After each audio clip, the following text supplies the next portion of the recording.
जय भीम।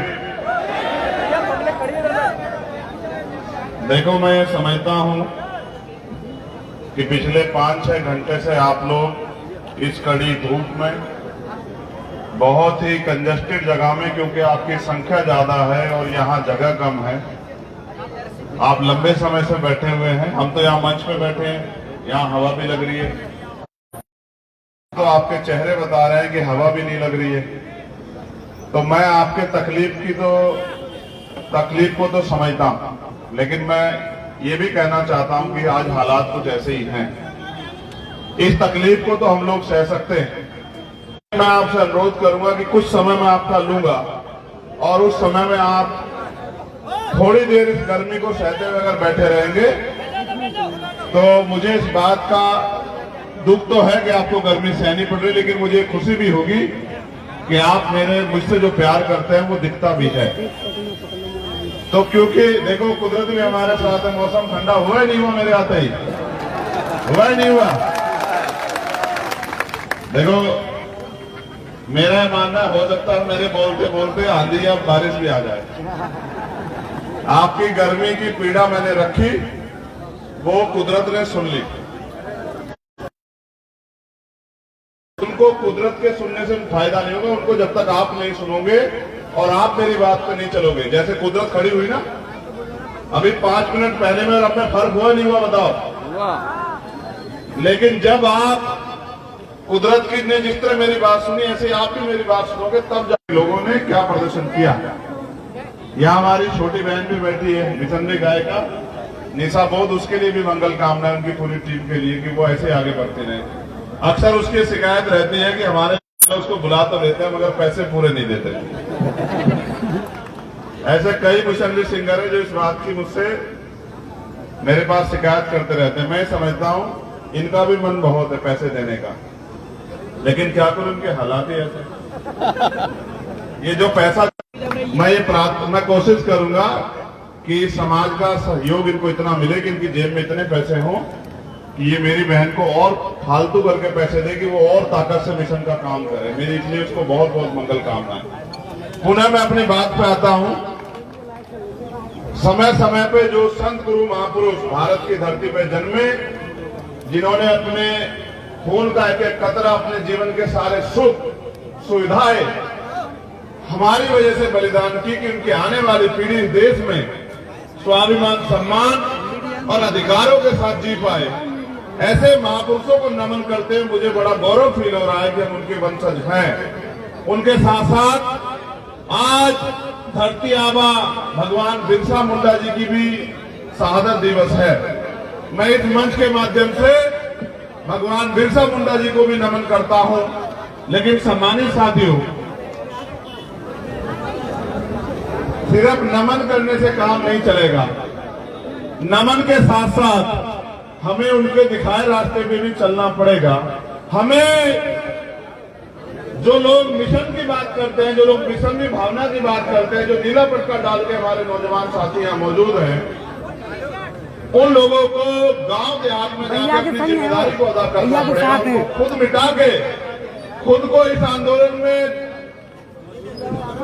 लगा के अपने समाज को अपने कंधों में बिठा के आगे बढ़ाना पड़ेगा, तब जाकर ये आंदोलन पुनः खड़ा होगा। मैं नमन करता हूं महात्मा बुद्ध को, मैं नमन करता हूं सतगुरु रविदास जी को, मैं नमन करता हूं भगवान वाल्मीकि जी को, गुरु नानक देव को, संत कबीर को। मैं नमन करता हूं राष्ट्रपिता ज्योतिबा फूले, छत्रपति साहू जी महाराज और बाबा साहब अम्बेडकर को। मैं नमन करता हूं महामना रामसू वर्मा जी को, शहीद आजम भगत सिंह को, पेरियार रामास्वामी नायकर को, प्यारेलाल यादव को, बाबू जगदेव प्रसाद कुशवाहा को, जननायक कर्पूरी ठाकुर को। मैं नमन करता हूं गुर्जर सम्राट मीर भोज जी को। मैं नमन करता हूं कोतवाल धन सिंह गुर्जर को। मैं नमन करता हूं कुंभाराम आर्य जी को, सर छोटू राम जी को, महाराज सिंह भारती जी को। और मैं नमन करता हूं माता दीन वाल्मीकि जी को, विजय सिंह पथिक जी को और उन वीरांगनाओं को जिनमें मां अवंतिका बाई लोधी, मां झलकारी बाई कोरी और ऐसी वीरांगनाएं, मां फूलन देवी, मां रमाबाई, मां सावित्रीबाई फुले, जिन्होंने अपने बच्चों से भी ज्यादा हमें अपने बच्चे मान के हमारे लिए। लाइट चली गई। हेलो, अभी तो पता नहीं क्या क्या जाएगा। इस लाइट का तो इंतजाम हम कर लेंगे, लेकिन जो रोशनी हमारे घरों से भी जाने का, छीनने का प्रयास कर रहा है, उसके बारे में भी हमें सोचना है। तो ये तो जनरेटर से इंतजाम हो जाएगा, ये जनरेटर से इंतजाम हो जाएगा। या मुझे आपने इतनी ताकत दी है कि मैं और जोर लगा के बोलूंगा तो मेरी आवाज आप तक आ जाएगी, ऐसा भी मेरा मानना है। लेकिन जो रोशनी भारतीय संविधान की वजह से हम वंचित वर्गों के घरों में आई थी, उसको ये सरकार छीनने का काम कर रही है। इसका भी इलाज करने की जिम्मेदारी आपको उठानी चाहिए। हेलो हेलो, बोलने दो। हेलो, देखो क्या क्या सामना करना पड़ता है, समझ रहे हो। हेलो, इसका तो इंतजाम हो गया।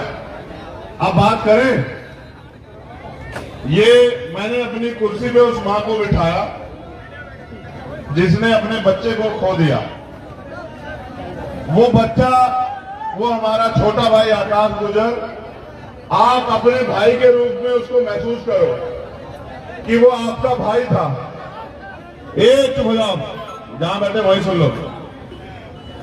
इतने अच्छे नहीं हो तुम, पहले तुम्हें बिठाना पड़ रहा था, अब तुम इनको ज्ञान बांटने लगे हो। अगर तुम पहले अनुशासित होते तो ये लोग।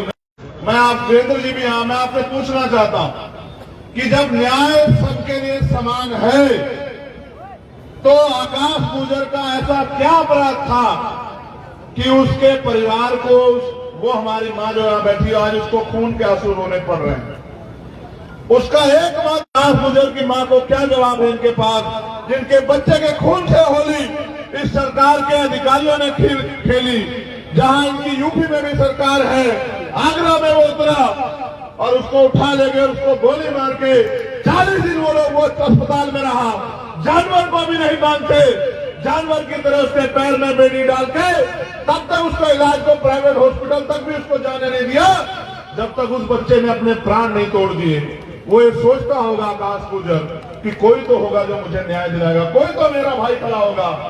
ऐतिहासिक रूप से मैंने गुजर समाज में जन्म नहीं लिया, मगर मैंने इस बहुजन समाज में जन्म लिया है। आकाश गुजर मेरा भाई है, ये मेरी मां है, इसको न्याय दिलाना मेरी जिम्मेदारी है। और जितनी जिम्मेदारी मेरी है इतनी जिम्मेदारी आपकी भी है। मैं इसलिए भी लड़ रहा हूं। ऐसा नहीं कि यहां बहुजन समाज कमजोर है, हम इनको आर्थिक मदद नहीं करा सकते, हम इनको आर्थिक मदद भी करा सकते हैं, मगर मैं पूछना चाहता हूं ये सरकारें किसके लिए हैं। हम सरकार को पैसा देते हैं, हम जो टैक्स देते हैं उससे सरकार का बजट बनता है, उस बजट से हमारे लिए काम होने चाहिए। लेकिन उस बजट से जो गोलियां बन रही हैं, उन गोलियों को हमारे सीने में दागा जा रहा है। ये सरकार ने हमें दिया है। हो सकता है आने वाले कल में गुर्जर समाज के लोग इस अन्याय को भूल जाएं। हो सकता है वो अपने छोटे छोटे स्वार्थ में, अपनी राजनीतिक महत्वाकांक्षा में इस बात को भूल जाएं। लेकिन मैं जानता हूं कि हम भीम आर्मी आजाद समाज पार्टी के लोग इस अन्याय को नहीं भूलेंगे, इस बात को मैं जानता हूं। देखो मौसम अच्छा हो गया, सभी साथियों वीडियो को ज्यादा से ज्यादा शेयर अब आपको गर्मी नहीं लगेगी, लेकिन अब आपके सीने में आग लगनी चाहिए। मेरे पास इतनी समस्याओं की लिस्ट है। मैं जब वहां से चला चंदेरी से, आज रात हम चंदेरी में रुके, इन्होंने मुझसे कहा कि बहुत अच्छी जगह है। मैं भी ये सुनता था किताबों, मैंने पढ़ा बुंदेले हर बोलो के मुंह हमने सुनी कहानी थी है चंदेरी का किला। मैंने इनको ये बताया कि किले तो यहां हम लोगों पे रहे हैं पहले, ऐसा नहीं, बहुजन समाज के लोगों का देश में राज सत्ता रही है, राजतंत्र में भी उनके पास राजा रहे हैं। लेकिन इस तरह की व्यवस्था इस देश में बना के, उसका अगर उदाहरण सुनना हो तो गुर्जर सम्राट मीर भोज उसका उदाहरण है। अगर आपको किले ही देखने हो तो उनके देख लो। लेकिन मैंने उस किले में बताया अपने लोगों को कि इस किले में अभी आपकी हैसियत ये है कि ये किला छीनने वाले तो आप हो, लेकिन इस किले के मालिक आप नहीं बन सकते। इस लोकतंत्र में जहां बाबा साहब अम्बेडकर ने अपने 4 बच्चों की कुर्बानी देके हमें वोट का अधिकार दिलाया और ये संदेश दिया माननीय काशीराम साहब ने कि वोट हमारा, राज तुम्हारा, नहीं चलेगा, नहीं चलेगा। ये मध्य प्रदेश है, यहाँ 90% आबादी SC, ST, OBC और माइनॉरिटी के लोगों की है। आप ये सोचो इस प्रदेश में हमारी राजनीतिक हैसियत क्या है, और हैसियत अगर जांचनी हो तो आकाश गुजर की मां की तरफ देखो, आपको पता लग जाएगा हमारी बहुजन समाज की हैसियत यहाँ क्या है। अगर हैसियत देखनी हो तो जब अभी पंचायत का चुनाव आया, आप उसमें जो OBC समाज को आरक्षण मिला उसमें देख लो। और अगर हैसियत देखनी हो तो 2 अप्रैल को जब आप अपने हक अधिकारों के लिए सड़कों पे आए थे, आपके खून जैसी धाराओं में बंद किया गया। मैं खुद उस समय NSA में बंद था। अपराध मात्र एक था कि हम इस तानाशाही सरकार के आगे झुकना नहीं चाहते थे और अपने लोगों के अधिकार की लड़ाई लड़ना चाहते थे। ये जून का महीना है, आज 9 तारीख है, 8 तारीख को मुझे बंद किया गया तलहौली में गिरफ्तार करके। आज 9 तारीख की सुबह मैं जेल में पहुंचा, 16 महीने मैंने जेल काटी, हर एक दिन मैंने ये इंतजार किया। देखो समय कैसे खींच के लाता है। मैं 8 तारीख की रात को चंदेली के किले में था और 9 तारीख को आपके बीच में हुई है। वही 9 तारीख है 2017 में, जिस समय मैं अपने लोगों के हक अधिकारों के लिए लड़ रहा था सीना तान के, और इस सरकार ने मुझे गिरफ्तार कराया। और जब मुझे बेल मिल गई तो मेरे ऊपर NSA लगा दी। मैंने कभी घुटने नहीं टेके सरकार के सामने। 16 महीने मैंने 6x10 की एक लाल कोठरी में दिन काटे। आप सब समझदार लोग हो। उस 6x10 की कोठरी में मैंने इसलिए समय काटा कि एक दिन वो समय आएगा कि 6x10 की कोठरी से जो मैंने सीखा है, जो अन्याय मैंने सहा है, उससे ताकत लेके मैं समाज के बीच में जाके समाज को जागरूक करने का काम करूंगा कि फिर किसी चंद्रशेखर के साथ ऐसा ना हो। और इस बात को मैं कर भी रहा हूं लंबे समय से। लेकिन आज तकलीफ ये है कि चंद्रशेखर को तो सिर्फ जेल मिली थी, वो तो जिंदा है आपके बीच में, लेकिन आकाश गुजर की तो जान ही नहीं बची। मैंने उस दिन जब मैं आया और मैंने इनसे सवाल किया, यहाँ के अधिकारियों ने वादा किया, बड़ी लुभावनी बातें की, हम परिवार के घर जाएंगे, हम उनसे मिलेंगे, हम जांच कराएंगे। आपको नेमावर की घटना याद है या नहीं है बताओ? कितने लोगों को याद है नेमावर की घटना? इसका मतलब बहुत कम लोग जानते हैं नेमावर के बारे में। मैं आपको याद दिलाता हूं, याद आ जाएगी। नेमावर के एक परिवार में एक बेटी थी भारती। उसके परिवार को, उन बच्चियों को मार के, एक छोटा सा बच्चा भी उस घर में था, उनकी मां थी, और 12-14 फुट नीचे गड्ढे में जो है दफना दिया गया। और हम लोग नेमावर पहुंचे थे और हमने सरकार से ऐलान किया कि उसकी CBI जांच होनी चाहिए। बाद में CBI जांच हुई, नीचे भी इनकी सरकार, ऊपर भी इनकी सरकार, और परिणाम ये हुए कि CBI जांच में भी कुछ नहीं आया। मैं आपको ये बात इसलिए कह रहा हूं, मैं आपको इसलिए दर्द इसलिए याद दिला रहा हूं कि हम दुश्मन को ताकत देते और उम्मीद करते हैं कि हमारा भला करेंगे। आप ये सोचो, जहां आज भी देश में जातिवाद है, जहां आज भी देश में गैर बराबरी है, वहां ये लोग आपको अधिकारों का जीवन, सम्मान का जीवन देने के लिए तैयार हैं क्या? अगर नहीं तैयार है तो बाबा साहब अम्बेडकर की बात को मान के आप क्यों अपनी ताकत नहीं बनाते? ये डबरा है, ग्वालियर है, चंबल है, ये क्रांति की भूमि है। चंबल का इतिहास पूरे देश दुनिया में पढ़ा जाता है कि चंबल में बागी पैदा होते हैं। चंबल के बागियों को अब, क्योंकि लोकतंत्र भारत में है, बागी बनना चाहिए, लेकिन इस बार हथियार नहीं, इस बार संविधान उठाना चाहिए और कलम की ताकत के लिए लड़ना चाहिए। मेरे बहुजन समाज के लोगों, आज हमें बाबा साहब अम्बेडकर की उस बात के साथ खड़े होने की देर है कि राजनीतिक सत्ता वो चाबी है जो आपकी सारी परेशानियों को हल कर सकती है।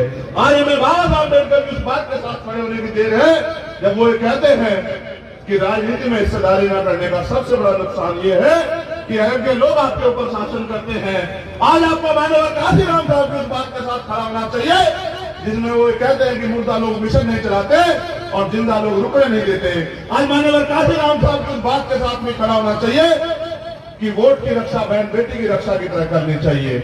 आप ये सोचो, इस मध्य प्रदेश में 90% बहुजन समाज में से अगर हम 40-45% बहुजन समाज को भी अपने साथ जोड़ लें, भाईचारा पैदा कर लें और वोट की शक्ति के लिए गांव-गांव जाके बूथ कमेटियां बना के, सेक्टर कमेटियां बना के संघर्ष करें और यहां हम लोग ताकत में आ जाए, तो क्या अभी कभी आपको किसी अन्याय के, क्या आपके साथ अन्याय होगा?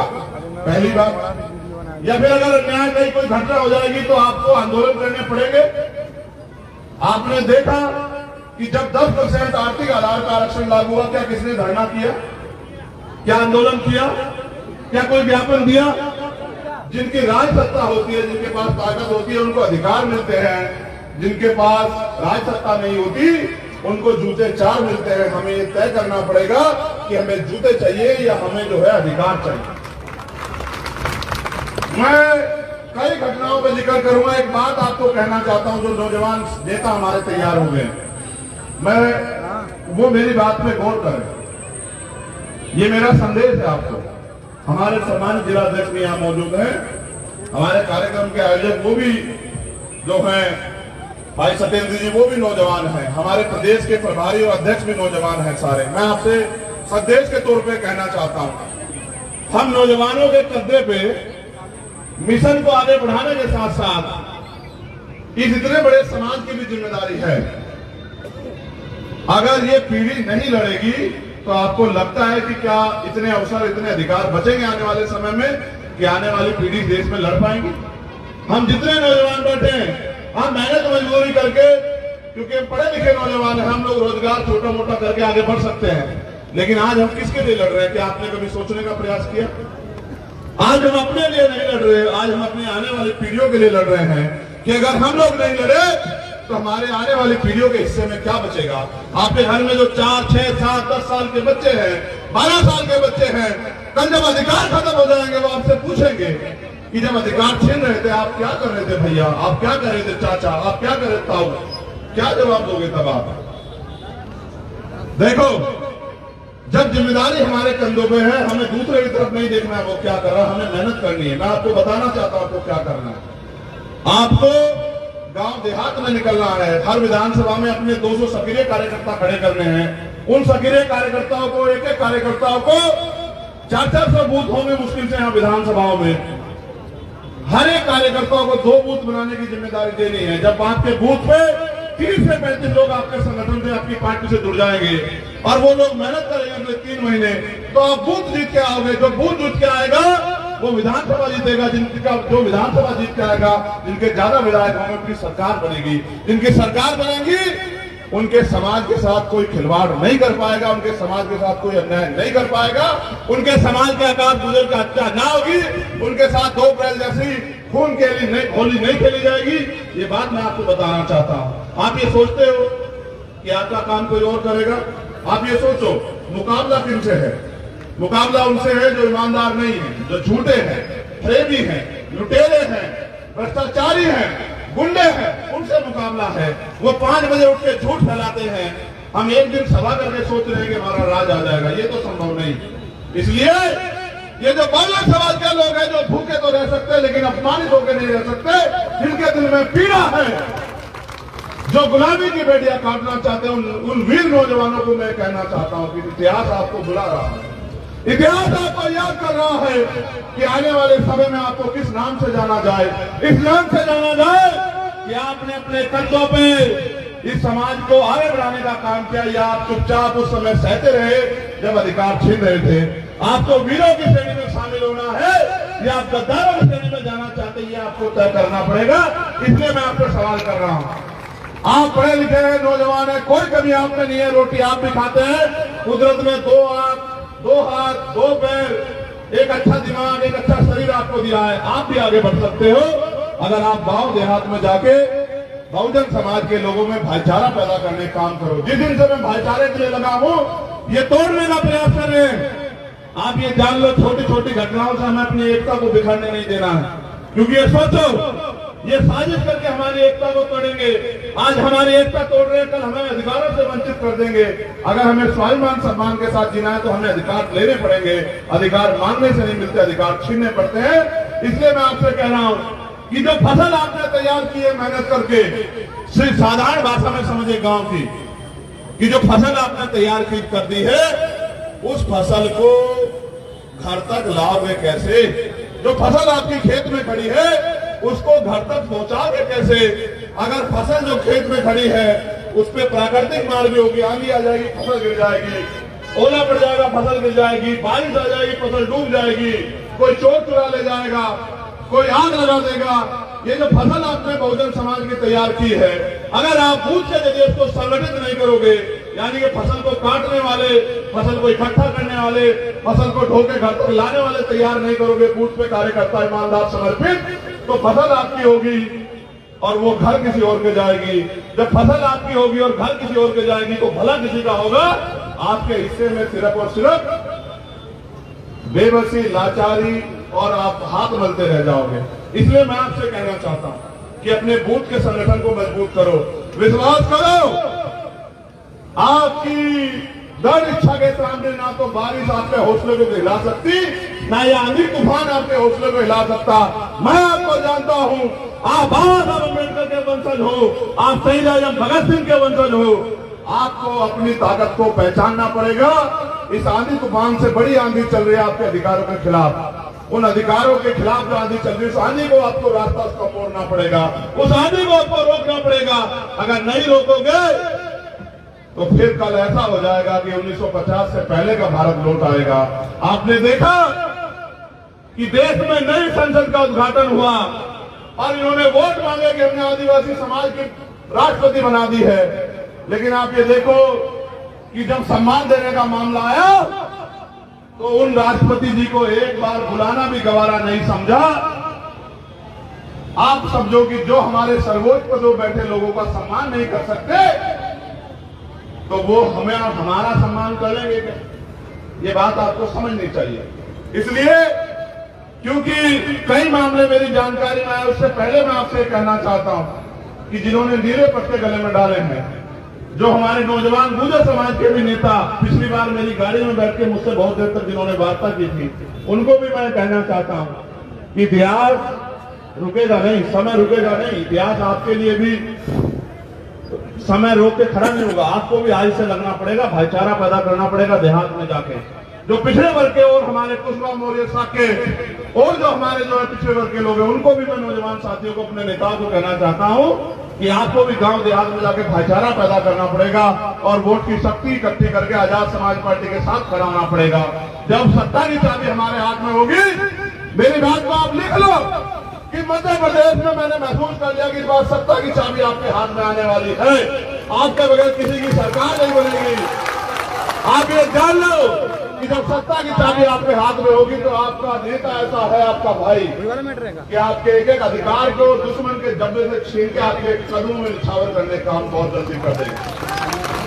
जैसे टीकला गांव में आदिवासी समाज की झोपड़ी तोड़ी जा रही है, 40 आदिवासी मोहना से आए हैं, वो उनसे निवेदन कर रहे हैं, उनके कागज भी मेरे पास हैं कि भाई हमारी सरकार को उन्होंने लिखा, देखो सुनो, ये सरकार कितनी हितैषी है।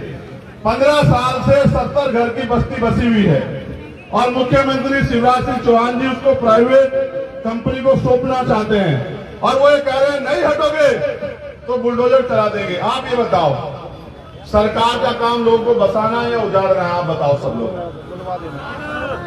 जो अपने प्रदेश की जनता को उजाड़ना चाहते हैं वो सरकार क्या गरीबों के लिए अच्छी है? तो मैं अपने भाइयों को वचन देता हूं कि जब भी आपके साथ अन्याय की बात आएगी या कोई ऐसा मामला आएगा, भीम आर्मी आजाद समाज पार्टी के लोग कंधे से कंधा मिला के आपके साथ खड़े रहेंगे। मध्य प्रदेश सरकार ने भी सरकारी बसें बंद कर दी है, जिससे नौजवान लोगों को जो रोजगार मिल रहा था वो लगभग खत्म सा हो गया उन विभागों में। हमारी पार्टी के लोग कह रहे हैं कि जैसे हमारी सरकार बनेगी हम युवाओं को रोजगार देने का काम करेंगे। इसके बाद कई ऐसे मामले जिनको मुझे आपको बताना, जैसे बैकलॉग भर्ती, हम 12 फरवरी को इकट्ठा हुए थे भोपाल में। बैकलॉग के पदों पे कोई भर्ती नहीं की जा रही है। SC ST OBC के नौजवान सड़क पे धूल भाग रहे हैं। SC ST OBC के लिए प्रमोशन में आरक्षण की मांग हमने की थी, उसमें सरकार ने कोई कदम नहीं उठाया। आकाश गुजर का परिवार भाई यहाँ है, उनको अभी तक न्याय नहीं मिला, फास्ट ट्रैक कोर्ट में मुकदमा नहीं चला, कोई मुआवजा नहीं मिला है। हमने मांग की थी कि जातिगत जनगणना कराई जाए, अभी तक कोई मांग पूरी नहीं हुई। ओबीसी 27% आरक्षण जो दिया जा रहा था वो भी अभी पूरा नहीं दिया जा रहा है। डबरा क्षेत्र में SC/ST की जमीनों को दबंग कब्जा कर रहे हैं, उनको मालिकाना हक दिलवाया जाए, ये भी हमारी मांग है। मध्य प्रदेश में छात्रवृत्ति घोटाला उजागर किया जाए, चोर चोर मौसेरे भाई, इनके लोग घोटाला करें, इनकी सरकार कहां से उजागर कर देंगे। आपकी सरकार आएगी, हर एक घोटालेबाज को हम लोग जेल भेजने का काम करेंगे। मेरी बात को आप लोग याद रखना। डबरा नगर पालिका में राजस्व विभाग में लगी 2014 से नामांतरण पर रोक को तत्काल हटाया जाए। ये कई इस तरह की समस्याएं, कई परेशानियां हमारे सामने हैं। हमने मांग रखी थी कि सरकार इनको सुनेगी, सरकार ने नहीं सुना। एक और मांग ये है, मुझे सफाई कर्मचारी अपने भाई मिले थे कि नगर पालिका में सफाई कर्मचारी अधिकतर महिला पुरुष जो है वो अनपढ़ हैं। उनकी मांग है कि उनको स्थायी किया जाए। 30 साल हो गए उनको गटर में उतरते हुए, सफाई करते हुए। मध्य प्रदेश सरकार कहती है कि इंदौर सबसे साफ शहर है, उज्जैन सबसे साफ शहर है। किसकी वजह से? कोई अधिकारी जीप से जाके वहां सड़क को काटता है क्या? कोई नेता जीप से जाके सड़क को साफ करता है क्या? हमारे समाज के लोग उस सड़क को साफ करते हैं और मेडल इनको मिलता है।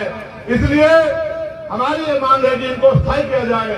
ये तो करें ना करें, मैं आपको वचन देकर कहता हूं कि हमारी सरकार आने पे जो भी भर्तियां सफाई कर्मचारियों की होगी वो अस्थायी होगी, सरकारी भर्ती होगी। और जो पुराने भर्ती लोग हैं उनको सबको स्थायी करने का काम हम लोग करेंगे, ये मेरा आपको वादा है। कई भर्तियों के बाद हमने देखा,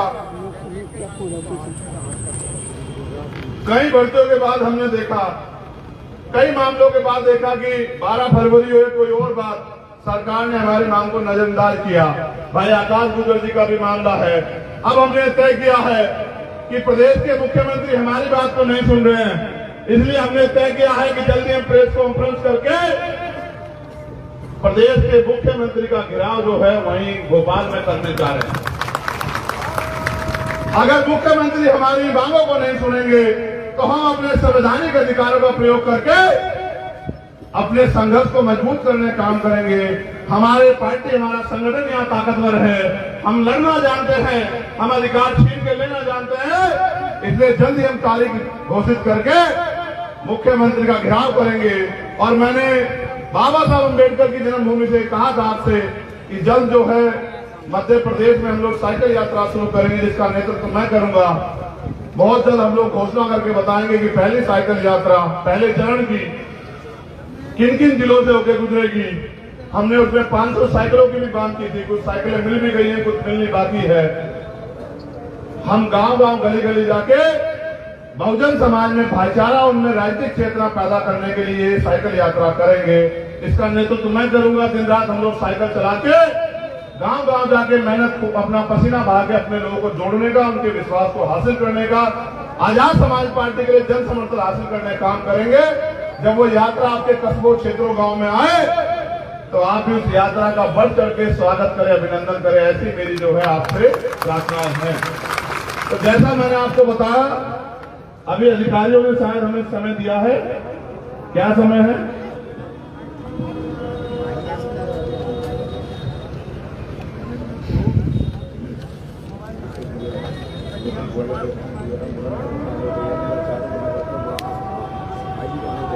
साढ़े 6 बजे हम ग्वालियर कलेक्टर से मिलेंगे, अपनी मांग रखेंगे भाई आकाश गुजर जी के मामले को लेके। 6 बजे आईजी से मिलेंगे और 6:30 बजे ग्वालियर कलेक्टर से। और मुरैना के कलेक्टर साहब से उनको मेरा संदेश है कि आपको तो अपने आप से आके उनके इस परिवार की मदद करनी चाहिए थी। आप जो राजनीतिक शक्तियों के हाथों में खेल के हमारी मदद नहीं कर रहे हैं। कलेक्टर साहब याद रखना, सरकार बदलेगी, बिल्कुल बदलेगी। आप नौकरी इसी प्रदेश में करेंगे, आपको ये कैडर मिला हुआ है। हम भी आपके साथ मिलकर जनता की सेवा करने के लिए तैयार रहेंगे। हम भी आपका अभिनंदन, स्वागत करने के लिए तैयार रहेंगे। बहुत जल्दी की बात है, 4-6 महीने में चुनाव होने वाले हैं। जिनके इशारे पे हमारे भाई के हत्यारों को बचाने का काम कर रहे हैं, उनको बचा नहीं पाओगे, इस बात को याद रखना कलेक्टर साहब।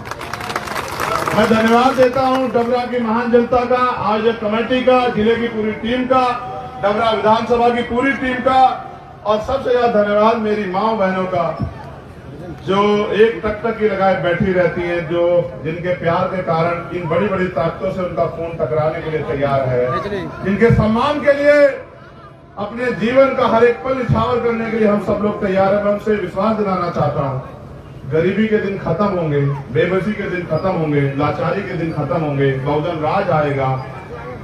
जो सुविधाएं अमीरों को मिल रही है वो आपको भी मिलेगी। मैंने वादा घोषणा की है कि हमारी सरकार बनने पे 2 अप्रैल के जो शहीद हैं उन सबके शहीद परिवार को 1 करोड़ रुपए का मुआवजा, एक सरकारी नौकरी हम लोग देंगे। उन सारे मुकदमों को वापस लेके जिनके मुकदमे में लगाए गए उन सभी भाइयों को रोजगार से जोड़ के अपने पैरों पे खड़ा करने का काम हम करेंगे। उनको सम्मान पत्र हम लोग देने का काम करेंगे, जिससे समाज की लड़ाई लड़ने में कोई कोताही ना बरते। जिन्होंने जेलें काटी हैं उन भाइयों को भी हम लोग रोजगार से जोड़ने का काम करेंगे, और अच्छे स्कूल कि गरीब के बच्चे भी आगे बढ़ पाए, अच्छे अस्पताल कि गरीबों को भी मुफ्त में या आसानी से इलाज मिल, और न्यायपालिका में ऐसी व्यवस्था कि न्यायपालिका के जरिए न्याय मिलना आसान हो जाए। इन सब पे हम लोग काम करेंगे। हम लोग काम करेंगे बहनों की सुरक्षा के लिए, उनके सम्मान के लिए, उनके सशक्तिकरण के लिए। हम महिलाओं को घर तक रोजगार देने का काम करेंगे।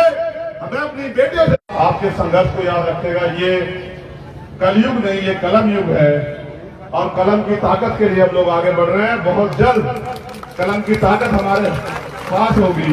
जब कलम की ताकत हमारे पास होगी, हर शोषित के चेहरे पे खुशी आएगी, हर शोषित के चेहरे पे राज आएगा, हर शोषित को यह एहसास होगा कि आज उनकी गुलामी के दिन कट चुके हैं। पुनः आप सभी का धन्यवाद और बहुत बहुत बधाई साथियों को जिन्होंने मेहनत की। भाई परमेंद्र घोरपड़े जी जो हमारी पाठशाला के हेड है, भाई वीरेंद्र बड़ोनिया जी, मक्खन कैन जी, अंकित धुरिया जी, गौरव जी, आकाश जी, हेमंत जी, अजय जी, सतीश जी, दीपक, सचिन कैन जी, विक्की, पंकज, राहुल, संदीप, भूपेंद्र, सतीश, शांता, इन सभी कार्यकर्ताओं ने कड़ी धूप में विषम परिस्थितियों में इस प्रोग्राम को सफल करने में भूमिका अदा की। भाई आयोजक सत्येंद्र विद्रोही जी, राहुल वाल्मीकि जी, खेमराज भोजी, नरेंद्र मोदी साहू जी, और बाकी आप सब लोगों के लिए बहुत बहुत धन्यवाद और मंगल कामनाएं। ये जो मोहना की हमारी माताएं बहनें आई हैं, जिनकी जमीन प्रशासन हड़प रहा है, इनके लिए बहुत जल्द हम लोग जिलाधिकारी का घेराव करेंगे, वो परेशान ना हो।